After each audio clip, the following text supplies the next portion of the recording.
Rachana.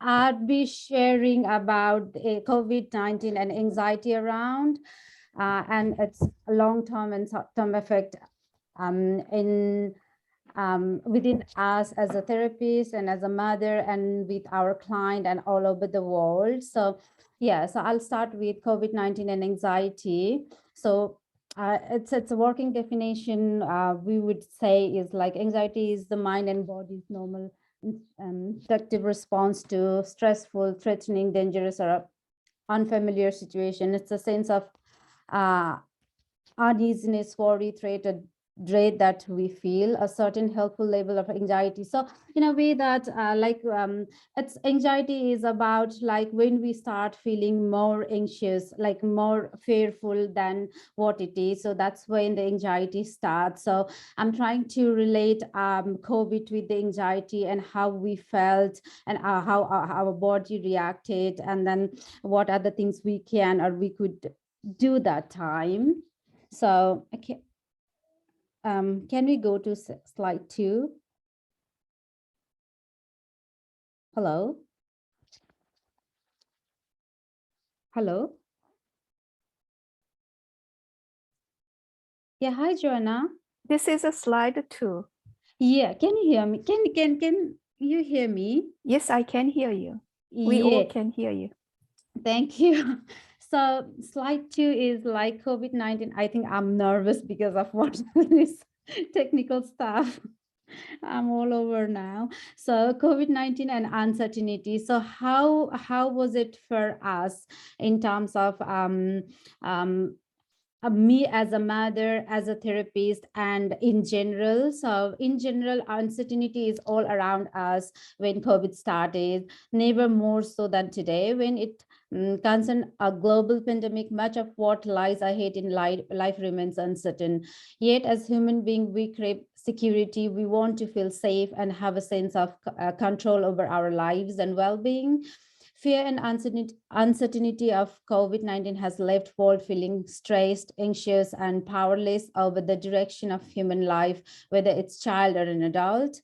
It drained emotionally and trapped us in a downward spiral of endless what ifs and worst case scenario about what tomorrow may bring. A worldwide pandemic of this scale and magnitude is not something most of us will have experienced or encountered in the past. Faced with the degree of change and uncertainty, it's normal to feel anxious, shocked, and confused.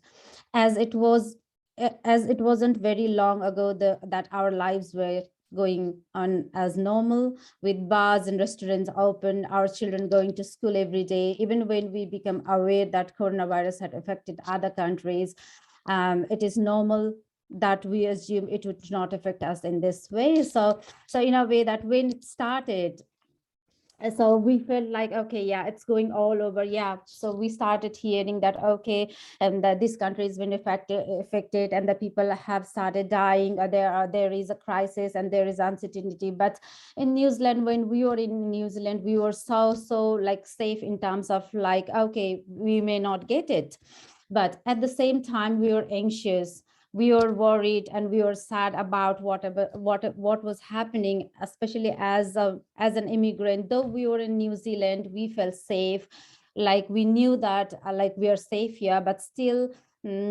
our family being overseas, we were scared, we were anxious, and we didn't know what is there for tomorrow, what is going on there.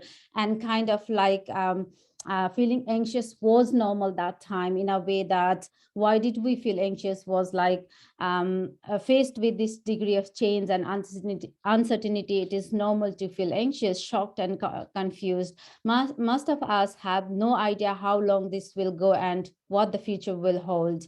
And when we feel anxious already, it's so easy to catastrophize, to imagine to worst case scenario, in a way that what's going to happen tomorrow, like what if I cannot see my family anymore, what if like they will die, what if like things go like more worse there. So And then what if comes to us again here?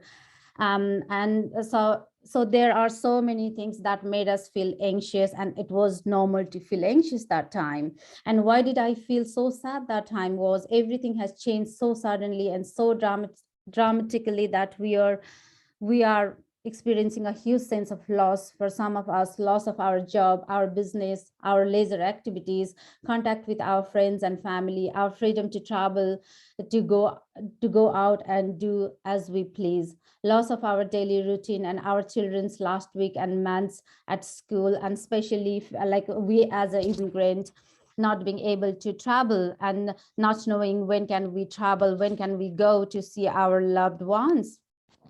And then why do I feel so angry?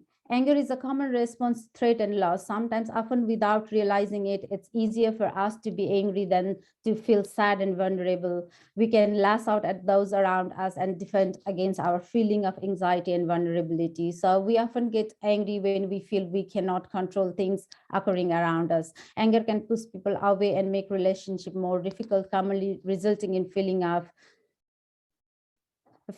like loneliness and isolation. So that's what exactly we even like we as a like immigrant felt here, like of being isolated here in another country and not seeing our parents or our loved ones there, and at the same time feeling of isolation in a way that's not being able to to have a regular routine, not to be interrupted with our plans ahead of doing things, and being home all of a sudden not knowing what to do tomorrow and what will be there tomorrow. So worry, fear and fear, guilt, and same with associated with COVID was like during the unpredicted coronavirus 19 pandemic, people around the world have faced a myriad of heart-wrenching and ethically difficult scenario. Example include not being able to comfort all ill family member in person, surviving when others are dying, and being unable to provide for one's family because of loss of employment. Our early reports, like there are reports that show that the healthcare workers and the front lines face such challenges and many more, such as confronting patients dying in isolation, exposing family member to risk of infection, or being unable to save patients' life. And that is what even I experience as a, because my like both my like my family and my like husband's family are into healthcare. My uncle is a doctor, my sister-in-law is a surgeon, my brother-in-law is a psychiatrist, my own sister is a nurse. And just knowing that, and the experience they have, like in a way that they work whole day in the hospital, and when they come out, people are trying to get like trying to isolate them, saying that, labeling them, oh, they work in the hospital, they may come with like seeing them as a coronavirus. And at the same time again they have the obligation to go and work there, and we sitting here and knowing that, okay, my sister has gone to hospital today to serve the patient, and I don't know what is there, how will she come back? Or so that fear, that guilt, and like guilt of being here and being safe here, and shame of like what it is. And for them as well, like shame of like, oh, we are, though we are frontline workers, but still we have to go through say this. And sometimes we feel ashamed of saying that I work in the healthcare system. So yeah. And COVID-19 survivors guilt, like for example, for many people who have survived, in a way that survivor guilt is a particular kind of guilt that has developed in people who have survived COVID-19. People who survived COVID-19 feeling guilt that they survived when other died in the family or outside their family, or people believing they could have done more to save the life of their loved ones and others. And then there are others who feeling guilty that another person died saving them. Well, surviving guilt was originally used to describe feeling that survivor of Holocaust experience. It has also been applied to a number of life-threatening, like, so this is a kind of, I tried linking with other situation with the COVID, like survivor guilt. Yeah, we survived, but at the same time, we know that there are people who are dying. So being in that guilt that though I'm alive, though I'm safe, but still I know there are people who are in a place where, like in a situation where they are dying or they are being badly impacted with the COVID, and I'm not able to support them, and at the same time I'm in a place where that I feel good that I'm survived, like I'm safe, but I'm not able to share that kind of feeling of safeness to other people, because I know there are other people dying. So being in the middle of that, those two stuff, like being as a survival, at the same time seeing other people or loved one or family dying. um, can we go to, so it has an impact on, like so when we go through that one, the survivor guilt, it has a long-term impact in our mental health. So in the current version of the diagnostic manual, the DSM-5, survivor guilt is a symptom of post-traumatic stress disorder. It may be viewed as one of the cognitive and mood-related symptom of PTSD, which includes having disorder, feeling of guilt, and negative thought about oneself. So it has a, when we go through survival guilt, it has a long-term impact in our mental health, and then it will develop, like a person develop PTSD because of that guilt, because of being in that space. And me as a immigrant and as a kind of a therapist, and being in a different country, and not having family here, it's like I had been through the border uncertainty and MIQ ballot when I was here, and when lockdown started, like there's a time when I heard a news of my mom developing second stage cancer. And I know that my mom needs me. I know that I have to be there with her, but I don't know how can I go. I really don't know, because there is no, like there is no way I can go and come back, because I don't have it's so hard to secure that MIQ. And if I don't come back, it's about my daughter's school, it's about my daily routine here, so I have to come back. I cannot be there, but I cannot just go and come back the way I used to before. So it was all over, and the anxiety around that, and the same, and again the kind of grief and guilt around that. I'm safe here, I'm doing good, but my mom is almost dying there, she's in hospital, but I cannot go to see her. So at the same time, again, accepting uncertainty. Accepting uncertainty doesn't mean you should not have a plan for some of life's unforeseen circumstances. It means keeping plan in place, like accept the fact that we cannot go to see my family overseas until border opens. However, I can make myself prepared by having some savings put by in case of unexpected border open or unexpected travel. In a way, keeping our preparedness things handy if I have to fly, if loved one, like in a way that if I get chance to fly, or kind of I making myself prepared that anytime I can go, but I don't know when. So that is where, like again it's linked to the anxiety of like when, how, and then whether I can or I cannot, but at the same time accepting that uncertainty, and dealing with helplessness as a parent. Like so this one is like in general how it impacted parents, like in general. So the coronavirus disease in 2019 pandemic has caused numerous unexpected challenges for many families, and these long lasting demands like contribute to higher stress for parents. People respond to this in a variety of unhealthy ways. Substance, for example, substance abuse, being on social media, over exercising, oversleeping, overeating, or compulsive cleaning. Experts have even noted that pandemic could lead to an increase in suicide attempts. One side effect of current situation is that due to the uncertainty, parents have sometimes relaxed routines and expectation at home, which can lead to challenging behavior in kids. Like parents let a lot of things slide initially because parents were not sure what is going to happen. Parents were not sure how they were going to manage being a full-time employee, a full-time parent, a full-time teacher, a full-time like in your profession.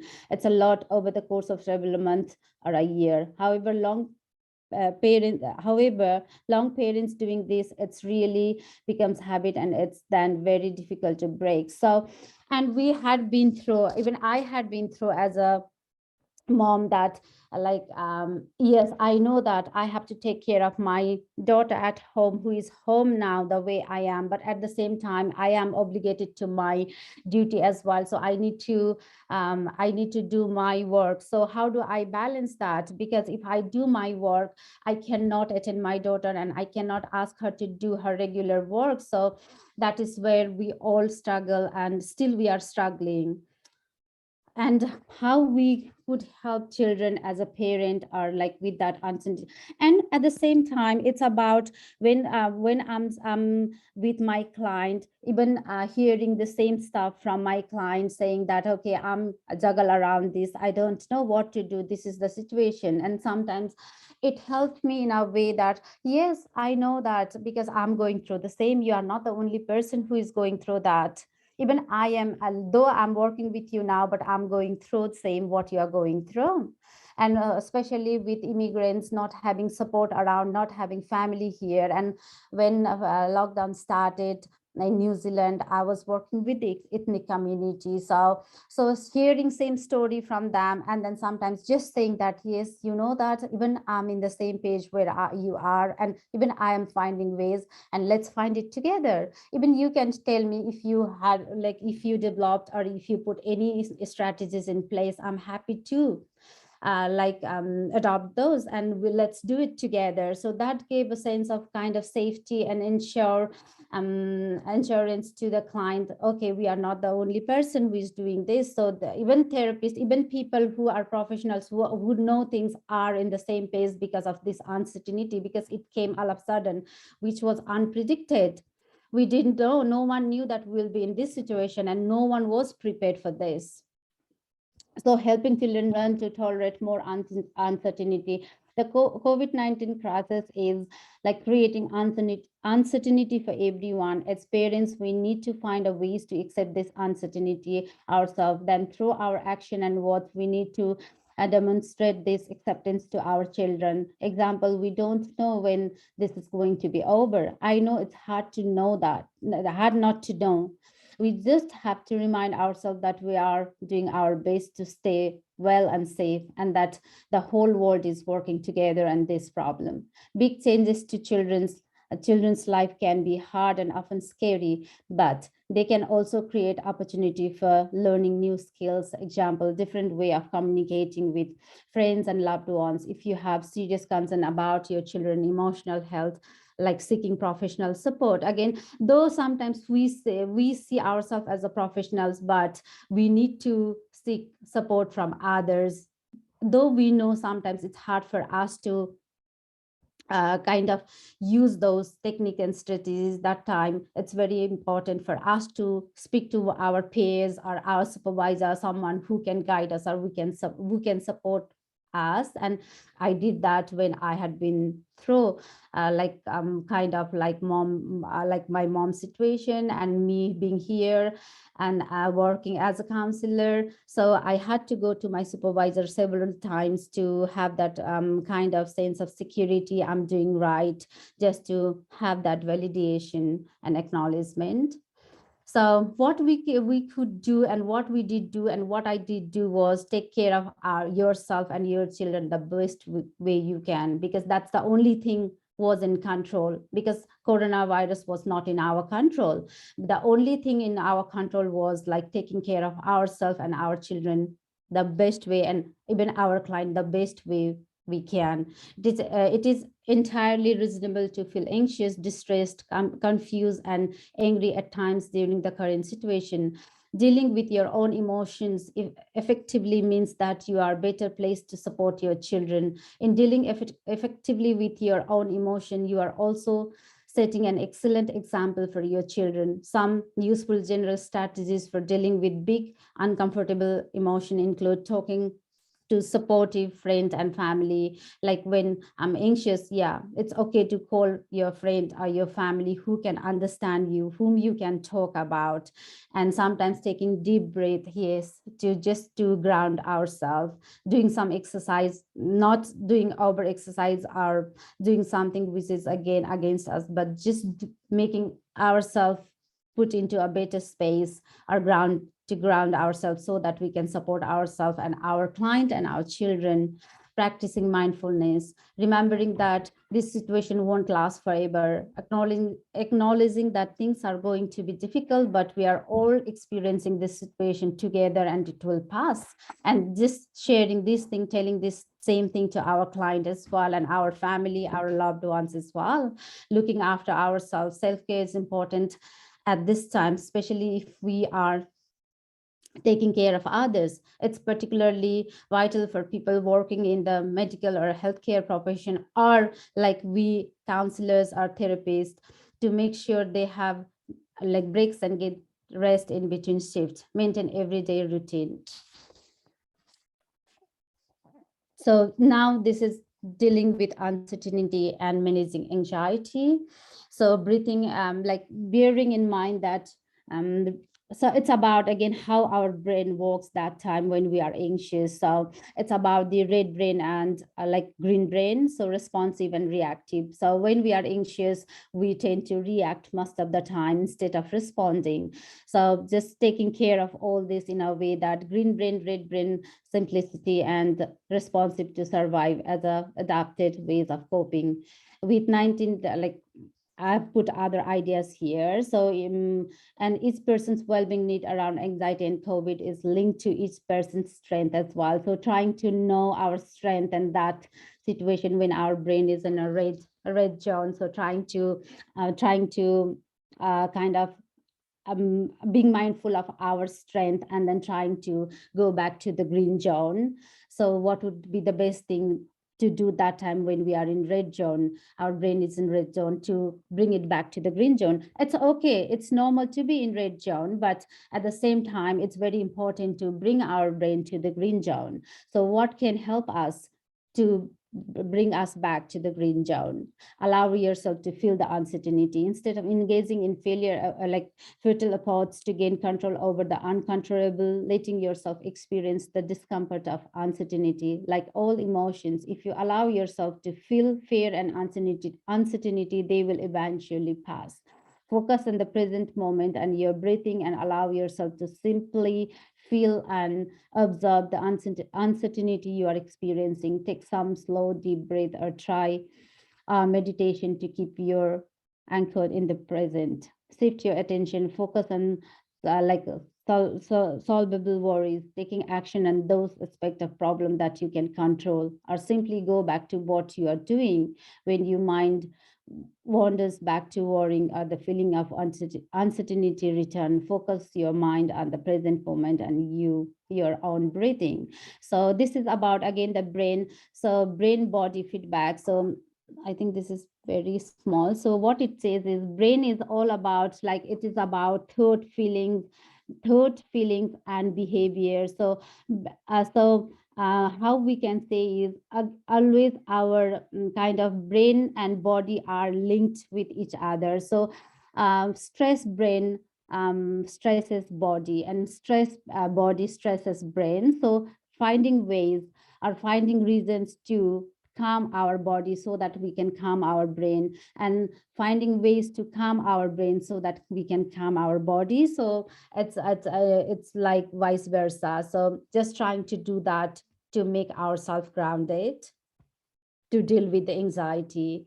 So this is like managing coronavirus, COVID-19 anxiety for you. So just avoid excessive exposure to media and coverage. So this is a common one, what I think every one of us we did. So connect through calls, text, internet, add extra time for daily stress relief, practice self-care, focus on your mental health. For kids, reassure them that they are safe, let them talk about their worries, share your own coping skills, limit their news exposure, create a routine and structure. For Quran, like for people, those who are in isolation, keep in contact with your loved ones via social media, text and phone calls, because even I had a client who were in isolation. So that time I was like checking them almost every day just to make sure that they are not alone. So just helping our client as well that way, those who are in isolation, by just checking them every day. If it is not every day, then at least like like alternative day, like just to say that we are there to support you. Do you need any help?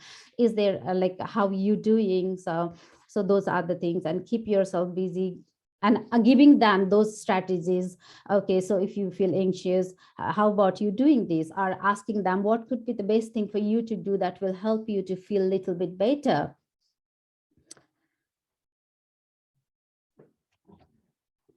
Yeah, we can go to the next one.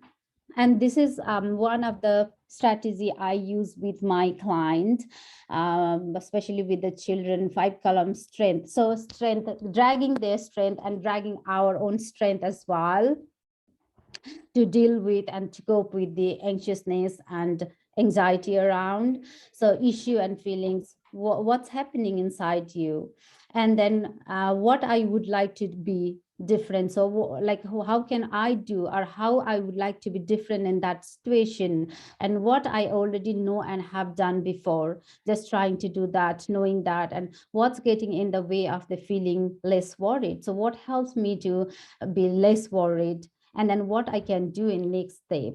And there is a COVID around, and it's really scary and it's worrying me, is the issue or feeling. So COVID goes away, and meantime I learn ways to cope even better with my worries about.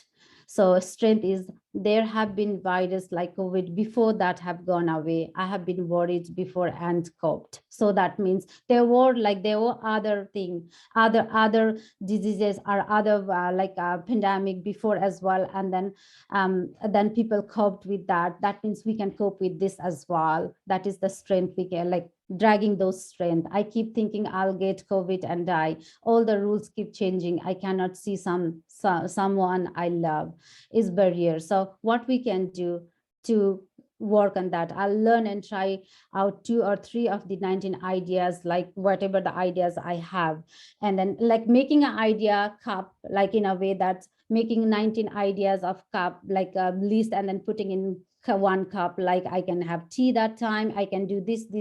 So and then putting it in 1 cup. So whenever you are worried, you may not be able to think of any strategies that time, but you can take one from the cup and then just see, and okay, I can do that. And doing that, start to think of anxiety as it, look for positive expectation, focus on new behavior rather than merely stopping the old ones.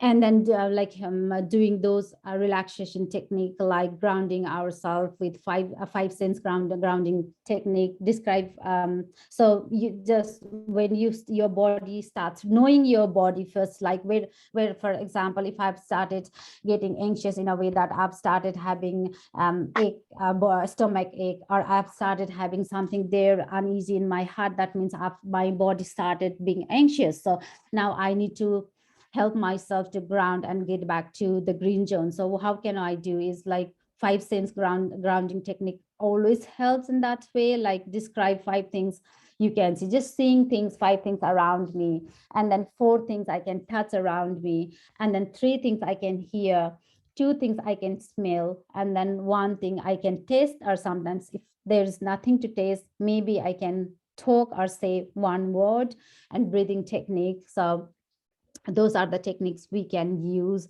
And I even did this with my client, which worked well, and did with myself. I practiced those when I was anxious. And mindfulness, it's very important to be mindful that time. Yeah.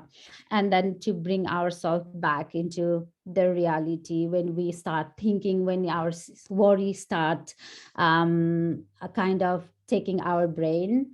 So you become caught up in worries about the future or difficult memories around COVID-19, and you find it hard to focus on the here and now. The aim, so that time, how we can do is like using those mindfulness technique. How to be more mindful, notice the everyday, in a way that every day how I can work how do I like what can be different? So thinking about the everyday stuff, and then keeping it regular, doing regular routine what I was been doing, just continuing on that, trying something new that will help me to be out of that. Watch your thought, just watching our own thought, what is it, and then how I can change it differently, kind of again using kind of CBT, but we cannot say CBT, it's like just it's on focusing on our thoughts, and then trying to change those if it is taking us in a place where we are not very comfortable, and then sometimes naming those thoughts, what are they saying, and talking to them what they want, what those thoughts want, and then if I we can just say something differently that will change those thoughts and feelings, and free yourself from the past and future. And past is like it's gone, and then future we don't know what's going to come tomorrow, but yes, like the COVID-19 is there at present as well, but still I'm safe now. I'm in a better place. And then doing positive talk to ourselves, and then kind of developing those self-talk technique to our client and even our children. When you are noticing racing thoughts and worries, it can be helpful to try to take a step back and reassure yourself, try to notice what the worry or difficult thought is, then write it down and see if you can think of an alternative alternative kind of thought. So for example, if you notice yourself thinking, I'll never get back to how I was, you could try telling yourself, I am making progress, but recovery takes time. It's okay to take time to rest and look after myself. And this is the last phase, like everyone have, like we are master of ourselves, we know what we know, like what we need, what we want, and what makes us feel better. So trying to put our own strategies or tools which we have developed over a period of time in our life. Yeah, so Thank yeah, you, thank you. Rachana. Thank you very much. I stop there. Yeah. So Nikita, can you please put it in a group? We got 23, 4 minutes. So what we will do that less than 20 minutes of a group, and we will share one summary of one words in that feedback session. Okay, thank you. Share with your thoughts of what do you think? How do you your skills or your technique to support COVID situations?